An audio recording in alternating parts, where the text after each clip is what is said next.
Este é o podcast do Santa Doroteia, com ideias que te ajudam.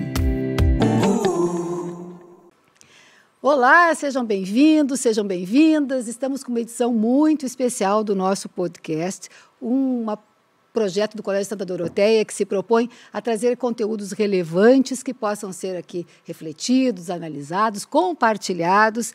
E a gente tem um motivo muito especial para transformar esse nosso podcast num grande evento, porque temos um convidado muito especial que vem conversar conosco aqui sobre este mês do Setembro Amarelo, sobre as ações que a escola tem feito e principalmente pelo grande significado que isso tem, o impacto que tem na nossa vida. A gente que lida com educação, a gente que está aqui como professor, como educador e principalmente quem está ali também como pai, mãe, responsável por essas crianças, esses adolescentes. Aqui está comigo, compartilhando a mesa, a nossa orientadora educacional, que também está de nossa psicóloga escolar, a Marina Gomes, isso, acertei. Gomes, acertou. Né? Mas queremos apresentar, então, o nosso convidado muito, muito especial, que nos honra com a sua presença aqui, que é o professor Luciano Marques de Jesus, que é doutor em filosofia, professor da PUC e psicólogo, e uma figura já muito reconhecida pelo trabalho que desenvolve, pelos muitos ensinamentos que vem compartilhar conosco aqui hoje. Muito bem-vindo, professor. É uma alegria recebê-lo aqui no Santa Doroteia. Muito obrigado.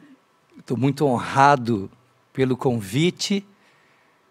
A apresentação foi um pouco exagerada, mas me deixa bastante feliz.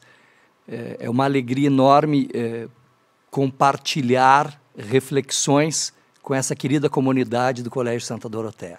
Que bom, obrigada. Marina, tu tens trabalhado bem de perto com a nossa equipe a respeito desses movimentos que envolvem o Setembro Amarelo, de como envolver os nossos alunos, despertar neles para essas questões tão importantes. Eu acho que a gente pode contextualizar, então, todo esse nosso podcast com essas ações que vêm sendo realizadas, né? Perfeito. A gente está no momento em que os nossos alunos estão muito conectados com questões de saúde emocional, com questões de como a gente pode prevenir causas importantes. Então, a gente está sempre em muito diálogo com eles, tanto os orientadores, tanto o setor da psicologia escolar. Então, a escola achou de suma importância a gente poder fazer uma ação preventiva nesse ano, então, de 2022, no sentido de uma conversa com eles mesmo, um momento bem sério, tanto que a gente pediu muito comprometimento deles. Pessoal, agora é uma conversa séria, a gente vai conversar sobre um tema que é delicado, sim, mas que a gente também tem que poder falar sobre ele, não ficar um tema tabu. E foi muito bacana, foi uma participação a partir dos 6º anos até o médio, e eles participaram de uma forma, assim, com muito interesse, participando com perguntas, eu trouxe alguns mitos e verdades sobre o suicídio e a gente foi podendo desconstruir algumas imagens que, por vezes, a gente tem muito fixa na nossa cabeça, né? E eles foram também indagando, bom, mas será que é só mito ou verdade ou será que depende? Então, a gente foi podendo desconstruir de uma forma muito legal, assim, né? Cada ano foi trazendo com a sua especificidade, assim, né? Mas que vai mudando, né? Foi bem interessante a gente ver os níveis diferentes de compreensão ao longo do crescimento deles. Mas foi uma ação bem bacana, assim, que eles aproveitaram bastante. E preventiva, né, Grace? Que bom. E a gente, então, aproveita esse embalo para falar também para os nossos pais, né? Eu acho que tem muito que a gente pode trazer aqui também de reflexão, de orientação. E para quem está ouvindo, às vezes, não precisa ser pai e mãe também para receber uma dica valiosa ali para melhorar a vida, né? Professora, a gente sabe que estamos saindo aí dessa pandemia, né? Que foi sofrida, que deixou marcas de muitos tipos de marcas nas pessoas, né? Mas será que a gente, como sociedade, já não estava se encaminhando para um momento difícil? Como é que o senhor vê, assim, esse momento que vivemos hoje, que parece que se tem mais angústia, mais depressão, mais essa propensão a esse mal tão sério que é o suicídio? Como é que o senhor vê esse momento que a gente está vivendo hoje? Há muitos anos eu estudo um autor chamado Viktor Frankl, um médico neurologista e psiquiatra austríaco que nasceu em 1905 e morreu no final do século passado, em 1997. E para ele a chave interpretativa do ser humano é a vontade de sentido. Para Freud é a vontade de prazer, ou a libido, ou a energia sexual. Para Adler é a vontade de poder. Frankl foi discípulo dos dois, mas como judeu ele esteve durante 3 anos nos campos de concentração, e lá nos campos de concentração ele viu que a chave dos mestres era insuficiente. E ele viu o que faz a pessoa continuar teimosamente dizendo sim à vida é a vontade de sentido. Na pandemia, um repórter de 0 Hora me perguntou se nós sairíamos melhores da pandemia. Eu disse, olha, a gente tem uma oportunidade sensacional de mudança, de recolhimento e de reavaliação da própria vida. Freud tinha a ideia de que se nós todos fôssemos submetidos aos nossos instintos, por exemplo, se todos passássemos fome, todos seríamos iguais. E Frankl disse que no campo de concentração a gente viu exatamente o contrário. A gente viu a emergência daquilo que há de melhor e daquilo que há de pior no ser humano. Daquilo que há de mais nobre e elevado e aquilo que há de mais baixo, asqueroso e abjeto. Frankl disse que no campo de concentração a gente viu a emergência do porco e do santo. São 2 palavras muito fortes para um lado e para o outro. Né? E efetivamente isso acontecia. Quer dizer, na pandemia, a gente assistiu exatamente isso. A emergência da solidariedade, do cuidado com quem não conseguiu se manter, mas também a gente viu a emergência do oportunismo, a emergência do golpismo. Os golpes virtuais aumentaram vertiginosamente. Nós tivemos muito aumento de depressão, de crises de pânico, de ansiedade. Alguns psicólogos chamaram a atenção que naqueles momentos mais fortes da pandemia, de maior isolamento social, todos os meses eram amarelos. Né? Então, isso efetivamente acontece. Só que a gente não pode querer colocar a culpa de tudo o que acontece hoje na pandemia. A gente já vive há muito tempo uma crise de sentido. Frankl morreu em 97. Mais ou menos em 96, eu disse para as meninas da Secretaria da Filosofia lá na PUC, gurias, eu nunca vou ter computador. Nunca. Neu, nenum, CAK, nunca. Entenderam ou querem que eu desenhe? Elas me olharam com ternura, com aquela ternura com a qual a gente olha para a imbecilidade, não disseram nada. Um tempo depois, uma veterana cutuca a outra e aponta para mim que eu estava ensinando uma funcionária nova a lidar com um sistema de graduação. Que eu quero dizer com isso? Do final do século para cá, do século XX para cá, nós voamos tecnologicamente. E humanamente nós andamos a passos de formiga e sem vontade. Lulu Santos. Né? Quer dizer, a gente engatinha humanamente. Frankl dizia que um dos grandes males do nosso tempo, dizia ele no final do século XX, é o vazio interior, é a frustração existencial, é a sensação de perda do sentido da vida, é o tédio, aquela sensação que a gente não sabe descrever, mas que se agiganta no nosso peito. Né? Eu brincava que eu cunhei o termo meleca ou nhaca existencial, né? Aquele vazio gigantesco que se dá no nosso peito. Se a gente pensar, isso parece muito mais forte no século XXI do que fora no século XX. E a gente precisa estar atento a isso.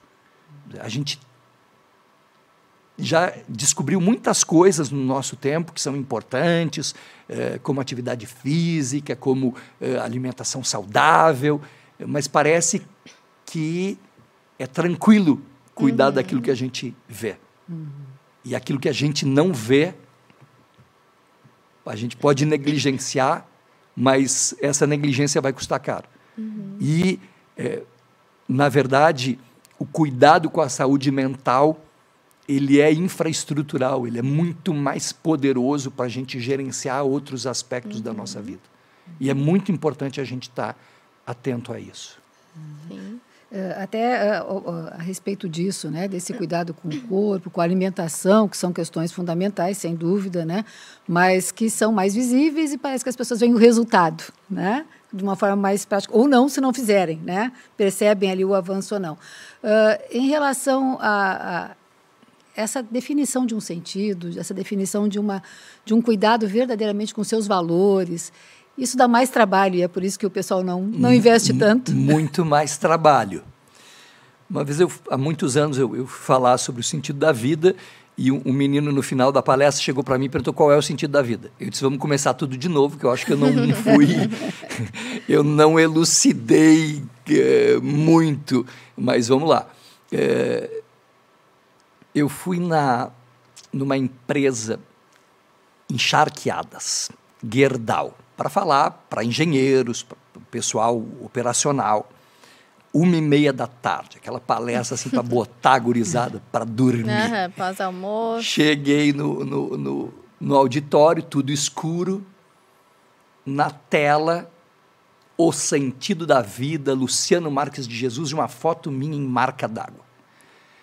Eu não pude ir embora correndo, porque eu fui levado para lá, mas era a minha sensação. Eu pensei, o que esse pessoal vai esperar de uma chamada dessas, né?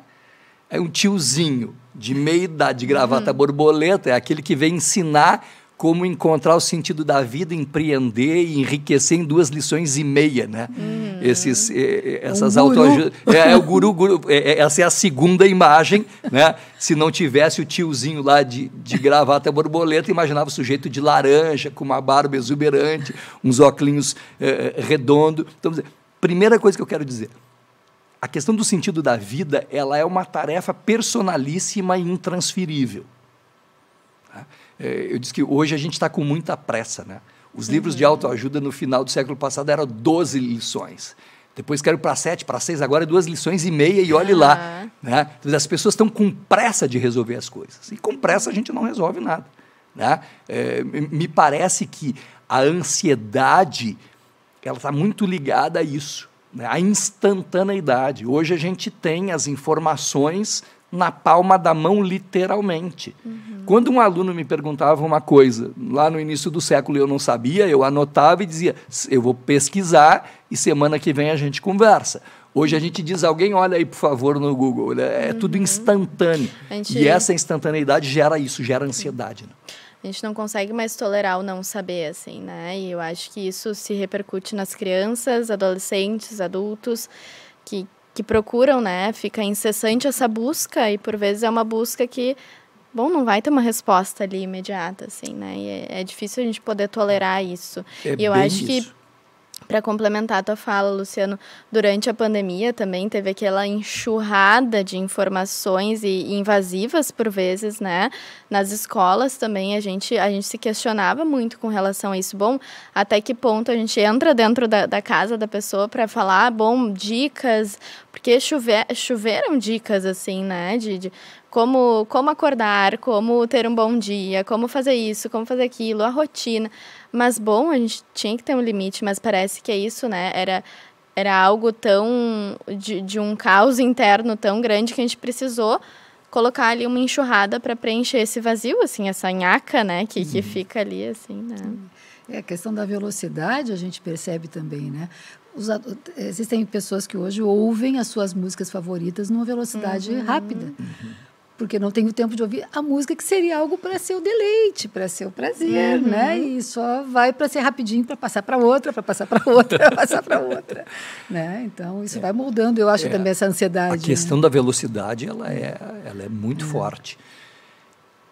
Em 1929, o filósofo Martin Heidegger, ele disse que, vê bem, 1929, quase 100 anos atrás, nunca nenhuma época teve tantas e tão variadas noções e informações sobre o ser humano como a nossa. Nunca nenhuma outra época soube menos o que é o ser humano como a nossa. Quase 100 anos depois, essa reflexão de Heidegger, ela é ainda mais peremptória, ainda mais forte, ainda mais contundente. Hoje nós temos muita informação disponível rapidamente E parece que a gente sabe muito menos o que é o ser humano do que outras épocas souberam. E eu penso que essa nossa ânsia por velocidade deve nos fazer pensar nessas palavras de Heidegger. Quando nós estávamos iniciando aqui, se falou em dicas, né? E eu fiquei depois pensando, parece que a gente vai dar um manualzinho hoje, o passo a passo, a receitinha, né? Por isso que eu insisto com aquilo que Frankl dizia, né? É uma questão personalíssima, intransferível, diz respeito a cada pessoa e a cada momento da vida. Sim. A questão do sentido da nossa vida vai estar resolvida lá no nosso último suspiro. Até lá, nós vamos ter que responder diuturnamente e sempre. Não tem, não vai existir intervalo nisso, né? E ninguém vai nos dizer. A gente tem a tendência de delegar certas coisas na nossa vida. A busca e descoberta de sentido, ela é indelegável. E para Frankl, a gente descobre sentido na vida sempre pela realização de valores. Valores, para Frankl, não são coisas abstratas, como não eram para Santo Tomás de Aquino. O professor de filosofia já vem com um conceitinho ali, com uma definiçãozinha. Santo Tomás de Aquino tinha a definição de valor como um bem vivido e perfectivo de uma perfectibilidade do sujeito humano. Isso não é um trocadilho. O que é um bem vivido? É um bem concreto. É algo que nos aperfeiçoa, que desenvolve as nossas potencialidades. E Frankl diz que nós descobrimos sentido na vida sempre pela realização de valores. Os primeiros são os valores criadores ou criativos. O que eu faço para o mundo, especialmente o meu trabalho. O que eu faço para o mundo dá sentido para a minha vida. E o nosso trabalho não precisa ser um trabalho sofisticado, a gente não precisa ser neurocirurgião para o nosso trabalho fazer sentido. A gente pode ser vigilante, trabalhar na higienização, trabalhar como cobrador de ônibus e o nosso trabalho fazer muito sentido. E eu contribuir na construção da sociedade. Eu penso o trabalho como obra e não como tortura ou como castigo, como propõe Mário Sérgio Cortella. Então, é muito importante a gente ter isso presente. O que eu faço para o mundo dá sentido para a minha vida. Hoje a gente assiste a tantas coisas lamentáveis pelo mundo, mas a gente assiste a coisas interessantes também. Por exemplo, o voluntariado. As pessoas querem fazer mais pelas outras pessoas, mais pelos animais não humanos, mais pelo ambiente, além do seu trabalho, sem remuneração. Quando eu faço alguma coisa para o mundo, eu encho minha vida de sentido. Para Frankl, a palavra-chave não é autoconhecimento, muito menos autorrealização. É autotranscendência. É a capacidade que eu tenho de ultrapassar a mim mesmo.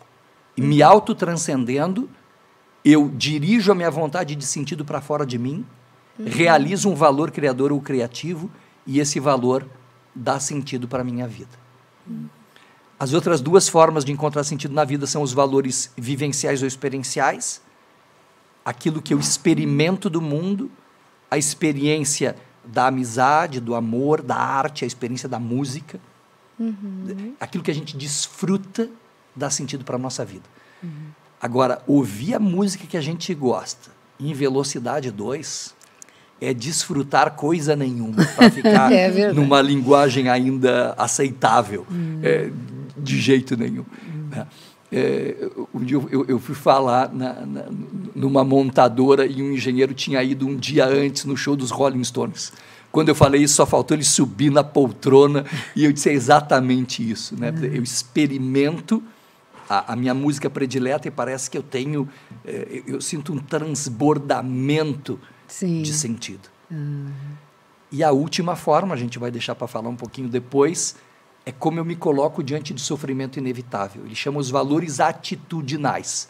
Como eu me coloco diante do sofrimento que eu não consigo evitar. Muitas vezes esse sofrimento é forte e não podendo mudar a realidade que me circunda, diante do sofrimento está sempre nas minhas mãos mudar a mim mesmo. Tudo isso faz a gente pensar, né? A gente vai ouvindo e é inevitável começar a refletir a respeito de como vem lidando, porque a gente acaba sendo atropelado pelo dia a dia, para muito pouco para pensar e, às vezes, até está fazendo as coisas muito bem feitas, mas não se dá conta do valor que elas têm e do impacto. E aí eu trago, né, Marina, essa preocupação que a gente vem nas escolas, isso passou a ser uma situação do Santa Doroteia e das escolas, que é começar a sistematizar, a ter uma metodologia que aborde com as crianças e os jovens a construção de um projeto de vida. Né? E aí vejo que isso está muito relacionado, mas também exige que educadores e famílias tenham muito claro para si como é que a gente faz. Dá para seguir educando os outros se a gente não tem muita clareza a respeito dos nossos projetos de vida, das nossas noções de sentido de vida?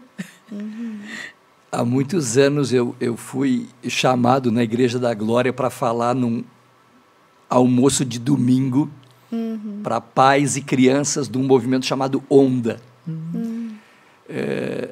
E o tema era relacionamento pais e filhos. Então, imagina, o pessoal recém tinha almoçado. Aliás, estou vendo que é uma prática o pessoal de botar em fria, né? Eu tinha que falar, né? Que 150 anos de magistério, a gente tem chance de entrar em muita gelada, né? Eu comecei a palestra dizendo o seguinte: pessoal, peguem um prato refratário, coloquem merenguinhos, aqueles que a gente compra em pote, depois coloquem moranguinhos emborcados no sentido contrário, forrem com doce de leite, coloquem 2 horas na geladeira. E a pessoa disse: esse velho está louco, né? Para falar de pais e filhos, e ele dá uma receita de doce, depois de um almoço extremamente salgado. Eu disse: essa é a única receita que eu vou dar para vocês. Não existe receita na relação pais e filhos, assim como não existe receita no projeto de vida. Né? A gente precisa... Frankl diz assim, o ser humano contemporâneo, ele não tem a segurança dos instintos dos animais. O animal tem um instinto altamente especializado. Ele não precisa pensar como ele vai agir. Né? Esse instinto altamente especializado faz com que o seu organismo seja completamente adaptado ao ambiente. E nós não temos a segurança que antigamente talvez se tinha, que era da tradição. A tradição dizia como a gente devia pensar, como a gente devia agir. A gente não tem mais isso. E é exatamente nesta quebra de quadros referenciais que a gente vai ter que buscar construir o nosso projeto de vida. E eu penso que o projeto de vida ele vai estar muito associado a isso. Que valor eu quero vivenciar? Que valor eu quero realizar?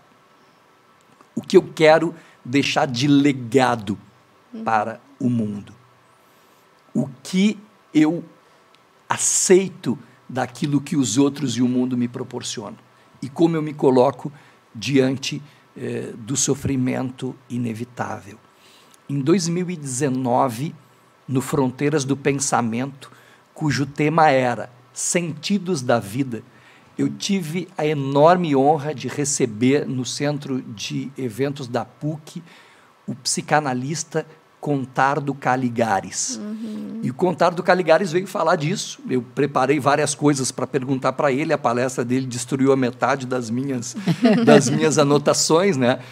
Porque ele começou dizendo: nós não vivemos numa sociedade hedonista, e justamente a minha pergunta era com relação à nossa sociedade hedonista. Mas ele diz assim: nós vivemos numa sociedade que não presta atenção. Nós vivemos numa sociedade desatenta. E é efetivamente isso. Uma das coisas assim que eu reputo mais tristes da gente ouvir, a gente escuta como professor, como psicólogo: eu era feliz e não sabia. Isso me amofina, porque a criatura não está feliz, e quando ela estava feliz, ela não estava prestando atenção. Isso é muito característico do nosso tempo. É muito importante a gente prestar atenção. E a gente não presta atenção em coisas que são cotidianas e que são muito legais. Frankl diz que lá no campo de concentração, alguns prisioneiros chegavam às lágrimas, lembrando de coisas do cotidiano, como caminhar nas ruas de Viena, como entrar e sair de uma loja, como andar de bonde. Eles sonhavam com banheira de água quente, sentar no sofá de sua sala, abrir a porta caso alguém batesse. Coisas cotidianas, cotidianas, né? Que se perdem, e que nós aprendemos a valorizar na pandemia. Na pandemia nós tivemos saudade de andar na rua, de entrar e sair de loja, de entrar em transporte público, de abraçar e beijar as pessoas. A gente sente falta disso. Quando eu estou prestes a me queixar de alguma porcariazinha que está acontecendo na minha vida, eu volto em janeiro de 2017. No dia 28, o meu objetivo era mexer as minhas pernas. Eu não consegui atingir nesse dia. No outro dia, já queriam que eu sentasse. Não deu certo também. Né? No dia 30 de janeiro, eu consegui tomar banho sentado. Vocês não têm ideia como é bom tomar banho autonomamente. Não, 4 dias depois, aí eu estava muito valente tomando banho em pé.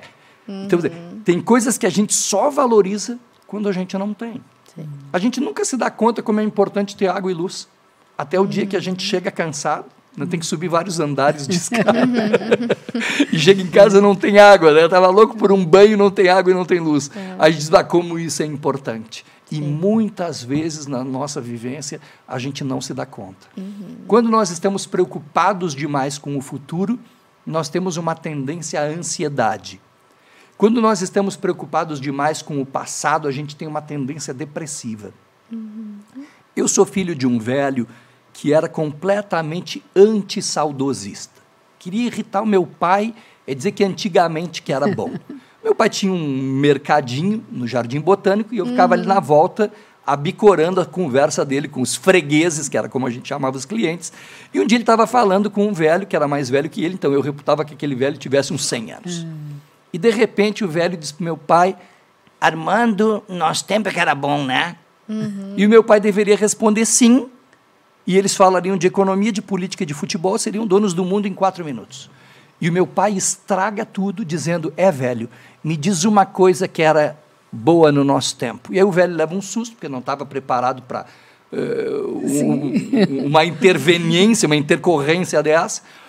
E aí ele ficou pensando e disse o ar puro, foi salvo pelo gongo, né? E o meu pai disse, velho, e além do ar puro, o que tinha de bom no nosso tempo?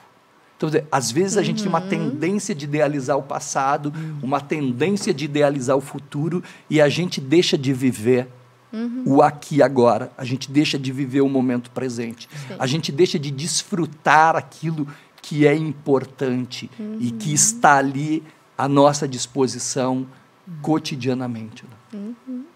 Sem dúvida. Tudo isso faz a gente pensar. E eu fiquei pensando, né, que eu acho que daí entra como que a gente se conecta com a gente, com o momento presente, né, e que eu acho que tem diversas abordagens diferentes, assim, né, para cada um alguma coisa vai fazer sentido.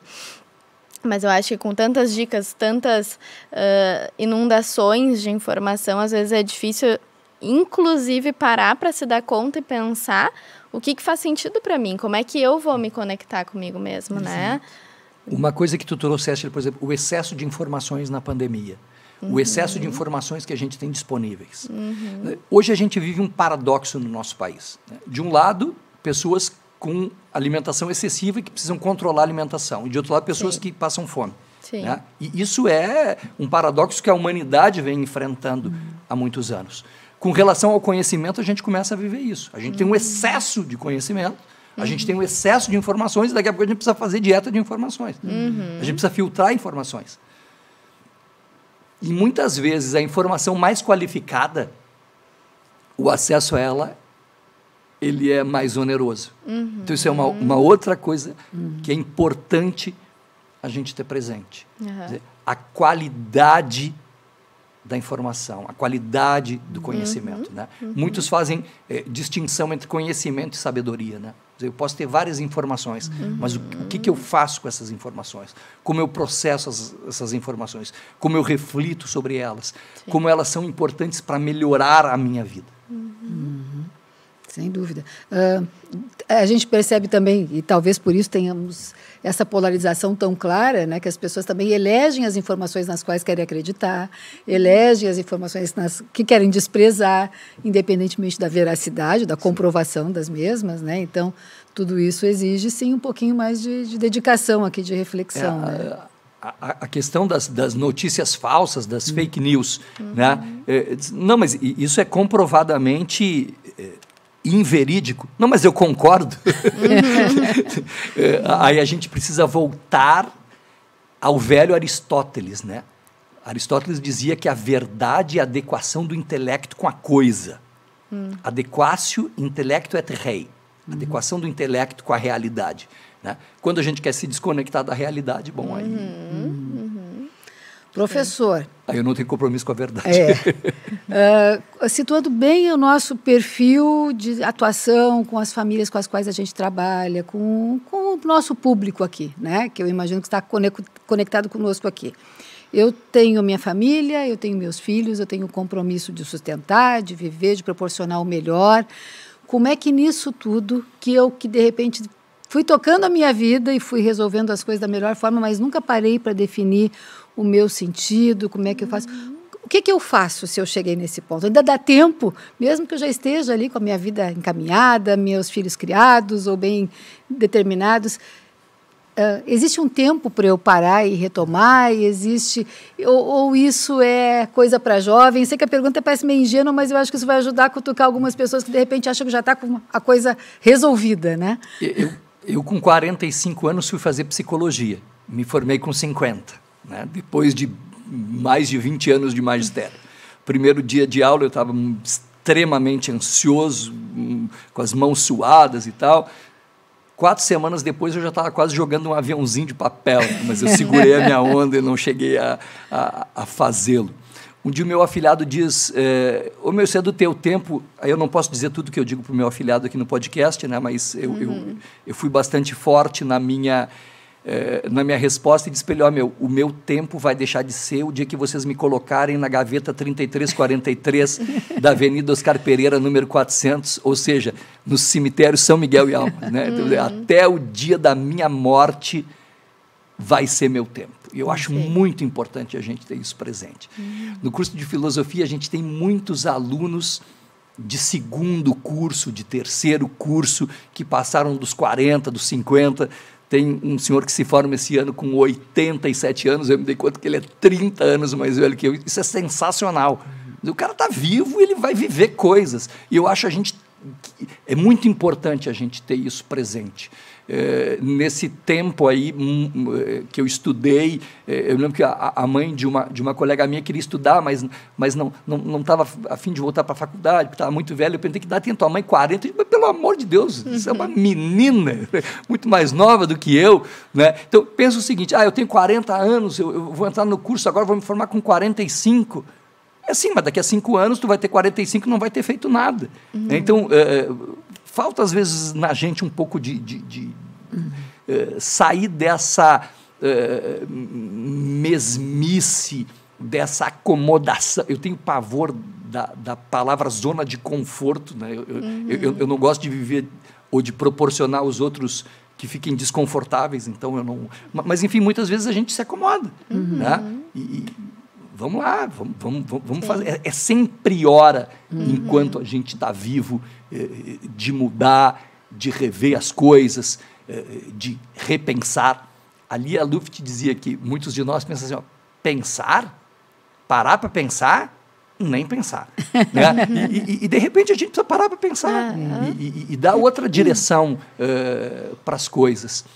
Elizabeth Lucas, uma logoterapeuta austríaca, ela diz que a gente encontra sentido na vida quando a gente equilibra possibilidades e necessidades. E isso, para mim, é chave. Quando a gente abarrota as pessoas de possibilidades, elas vivem num vazio gigantesco. A gente tem elevados índices de suicídio em países com índice de desenvolvimento humano elevadíssimo. Não tem desemprego, não tem fome, não tem problema social, e as pessoas se matam de tédio. A gente não escuta isso, por exemplo, no Haiti, No Haiti não tem índice de suicídio que a gente tem, por exemplo, em países nórdicos. Por quê? Porque lá as possibilidades são muitas e as necessidades são poucas. E no Haiti é exatamente o contrário. A gente tem muitíssimas necessidades e pouquíssimas possibilidades. E isso a gente vê no cotidiano da vida. Eu fui coordenador muitos anos do curso de filosofia da PUC e eu recebi alunos, antigamente isso era mais difícil, professor, eu tenho que parar o curso porque eu não tenho dinheiro. E um dia eu recebi Luciano, tem uma mãe aí para falar contigo. Eu disse, como assim uma mãe? Na universidade a gente desacostuma, né? Sim. Uma mãe de aluno, por favor, manda entrar. Professor, sou a mãe do Lucianinho. Muito prazer e tal. Eu quero saber se o Luciano está indo na aula. Sim, senhora, ok. Que idade tem o Lucianinho? Senhora, 23. Eu disse, na verdade, a legislação me proíbe de lhe dar essa informação há 6 anos. Né? Até 17 ele dava. Com 18 não dá mais. Né? Eu sempre, quando eu era professor na pedagogia, eu dizia para as meninas, gurias, por favor, não chamem as mães de mãezinha, não chamem os pais de paizinho. E eu fui derrotado nessa guerra, e até eu tenho vontade hoje de chamar a mãe de mãezinha. Eu tinha vontade de dizer, mãezinha, quer pagar o curso de verão para alguém? Eu tenho quem? Né? Então, o Lucianinho tem muitas possibilidades e ele não tem necessidades. Né? Havia em Porto Alegre uma grande empresa de conservas alimentícias e tinha um diretor que gostava muito de um dos vendedores. O cara não sossegava enquanto não estourava todas as metas. 7 da manhã está o cara com a corda toda. O professor Clóvis de Barros Filho disse, se você é casado com uma pessoa que às 7 da manhã está com a corda toda, livre-se. É um exagero, né? Tem algumas pessoas que são mais matinais, outras são mais vespertinas, outras mais noturnas e tal, mas enfim, né? Vale aqui a reflexão. E o cara não sossegava enquanto não estourava todas as metas e tal, e o diretor disse para ele, cara, o meu filho tem a tua idade, não achou a vocação dele ainda. A única coisa que o guri gostava de fazer, que ele queria fazer, era pilotar avião. Eu paguei o curso, ele tirou o brevet de piloto privado e agora ele não quer mais pilotar. E de onde é que tu tira essa tua vontade, essa tua garra? E aí o menino completamente sem jeito diz, olha, seu diretor, eu não tenho a menor ideia. Né? Eu comecei a trabalhar quando meu pai morreu, eu tinha 11 anos, se eu não trabalhasse a gente não comeria só com o que a minha mãe ganha, e de lá para cá eu nunca parei, nunca pensei se eu tenho vocação. Ou seja, para o filho do diretor, as possibilidades são inúmeras, elas vão passando como um carrossel, agora não quero, agora não quero, agora não quero. Né? E as possibilidades para o vendedor, elas eram raríssimas e as necessidades eram muitas. Então, quando a necessidade aparece, ela é agarrada com unhas e dentes. Né? Às vezes a gente vê o pai ou a mãe se queixar, eu dei tudo para esse menino, dizer, talvez aí seja o problema. Né? Talvez a gente foi tudo demais. Excesso de possibilidades. Né? Tem uma chargezinha que a criança está no quarto que tem todas as tralhas imagináveis, e a mãe diz, o que falta eu te dar? E o menino diz, limite. Né? Então, é importante que a gente pense isso. Né? A educação, ela não é um processo só erótico, ela é um processo também de disciplina. Né? Se eu quero ser um exímio pianista, não adianta eu treinar uma vez por semana. Se eu quero ser um atleta de alto rendimento, eu preciso treinar muito, eu preciso muita disciplina. E essas coisas são proibidas hoje, né? Mas a gente precisa falar disso, né? Que a gente precisa de limite na vida, a gente precisa de disciplina na vida. Isso nos ajuda a ser autônomos, a criar a nossa própria estrada. E é muito importante que a gente equilibre possibilidades e necessidades. Na extrema pobreza, a gente tem perigo para a vida biológica, para a vida física. E na extrema riqueza, a gente tem perigo para a vida mental, para a vida psíquica. Por quê? Porque muita possibilidade e pouca necessidade. A gente precisa equilibrar isso. Olha, eu acho que já fiquei em primeiro lugar, mais tranquila, porque veio uma dica poderosa. Eu falei que não ia, falei em dicas, depois fiquei preocupada, mas olha, tem várias dicas poderosas aqui. Mas a gente eu sou mãe, a gente tem essa ansiedade de proporcionar o máximo para os filhos, né? De cercá-los de tudo. E eu já sou de uma geração que não pode nem dizer, como eu vi os meus pais, eu quero dar para os meus filhos aquilo que eu não tive. Né? Então, a gente tinha assim, até meu pai e minha mãe tiveram vidas muito sacrificadas, né? De serem também provedores da sua própria família, dos seus próprios pais, de ajudarem. Né? Então, já eu e meu irmão saímos de uma geração em que a gente já teve todas as condições, mas vem com essa preocupação, né, de proporcionar o máximo para os filhos. E eu acho que aqui fica, assim, uma coisa para destacar muito, né, Marina, para os nossos pais, mesmo dos pais que chegam aqui com as nossas crianças de 2 aninhos para o maternal. Sim. Que vem com essa preocupação de oferecer o máximo, e não é relaxar, é equilibrar, né, professor? Sem dúvida. Eu acho que tem uma preocupação nesse sentido que tira a espontaneidade, né, das relações, né, e da intersubjetividade que vai se criando ali, né, então fica por vezes engessado, não, mas eu já li que assim não dá, né, e já vem às vezes os pais falando cheio de dedos e, não, mas isso eu sei que não tá certo, e bom, tá, mas vamos pensar por que tá sendo dessa forma, né, e acho que tem isso também, do que tira a espontaneidade do que vai surgir ali nos encontros, né? Mas então, acho que a gente já vai ter que mais ou menos se encaminhando para o fim da nossa conversa, mas penso que a gente já trouxe aqui coisas muito sérias para sacudir um pouquinho a forma da gente pensar e encarar, e com links muito vívidos em relação a essa preocupação que nós falávamos de saúde mental, de preparar dentro desse nosso tema do Setembro Amarelo, porque a gente vai estar criando pessoas saudáveis, né, com todos esses cuidados, sem os exageros de nenhum lado. A gente vai estar proporcionando, sim, uma vida com sentido. É isso, professor? É isso. A gente vive numa sociedade que não permite o sofrimento. As pessoas na nossa sociedade, elas estão proibidas de sofrer. Pior que isso, as pessoas têm vergonha do seu sofrimento. Quando a gente reflete sobre suicídio, as pessoas não querem acabar com a sua vida. Elas querem acabar com o sofrimento. E a nossa sociedade é uma sociedade que empurra as pessoas para o suicídio. Frankl diz que, diante do sofrimento inevitável, por exemplo, a doença grave, perda de pessoas que a gente ama, muitas vezes, nesses momentos, eu não tenho força para dirigir a vontade de sentido para fora de mim. E aquilo que o mundo está me proporcionando também não é legal. Mas está sempre nas minhas mãos mudar a mim mesmo. Hoje, na área da saúde, existe uma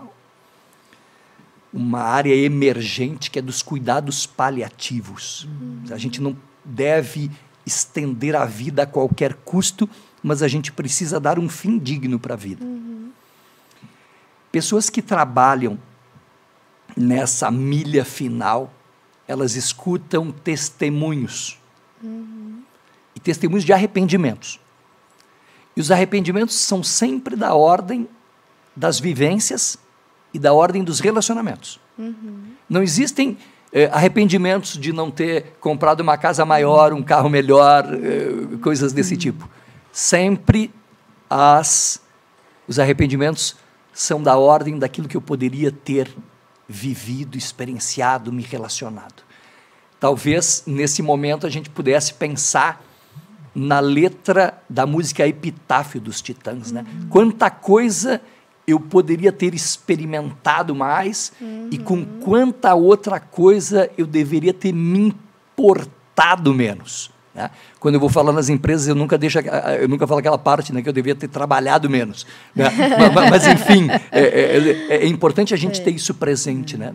Do que eu me arrependo, as coisas sempre se referem a afetos e vivências e nunca a coisas, nunca a consumo. E é muito importante a gente ter isso presente. Eu gostaria de agora colocar 2 mulheres que transformaram os valores atitudinais, ou seja, como tu te coloca diante do sofrimento insuportável, em valores criadores ou criativos. Uma delas é bastante conhecida entre nós, Disa Gonzaga. Perdeu o filho, Tiago, naquilo que ela chama de uma carona sem volta. E ela disse que se chorar trouxesse o Tiago de volta, ela se dedicaria à pastoral do choro. Como isso não vai acontecer, ela criou a Fundação Vida Urgente, a Fundação Tiago Gonzaga, para fazer com que outras Disas não percam seus Tiagos. Ela transformou a sua dor num trabalho, o seu valor atitudinal num valor criador e criativo. E a outra mulher que eu me refiro é a Michele Baladão Fagundes. Perdeu o seu irmão para o suicídio e criou uma ONG chamada 13 de Março, que justamente quer ajudar os sobreviventes, né? Quer dizer, quer ajudar a outras Micheles não perderem os seus irmãos. Transformou a sua dor também num trabalho, num valor criador e criativo que está ajudando outras pessoas. São exemplos que mobilizam, né? Que fazem a gente pensar e ver que realmente... esperança. Dão esperança, exatamente. Marina, mais alguma questão que tu queiras colocar? Não, acho que só agradecer muito o Luciano, né? A gente não à toa pensou em ti, Luciano, porque nesse Setembro Amarelo, nessa valorização da vida, acho que esse é o ponto, né? Da gente poder valorizar a vida e se é uma sociedade que a gente está falando, né? Que não presta atenção no momento presente, é justamente uma tentativa de conectar, da gente se conectar também enquanto sociedade. Então, não à toa a gente pensou em ti, né? Para a gente poder colocar a luz, né, na vida, né, no que a gente tem de esperança, no que a gente pode se unir, assim. Então, acho que perfeito. É isso. Muito obrigada pela presença, agradeço, sei que em nome de toda a nossa grande família doroteana, que é grande, aqui em Porto Alegre nós somos 2 unidades, mas temos unidades em todo o Brasil, aí pelo mundo, pode ter certeza que isso aqui vai correr mundo, a gente vai levar esse nosso podcast aí o máximo que puder, porque com certeza trouxe coisas de muito valor para a gente pensar aqui e dar uma sacudida aí, tá na hora de todo mundo achar um jeitinho de parar e pensar e organizar a vida um pouquinho melhor. Professor, muito obrigada a todos que nos acompanharam. Até o próximo encontro. Até mais. Tchau, Obrigado. tchau.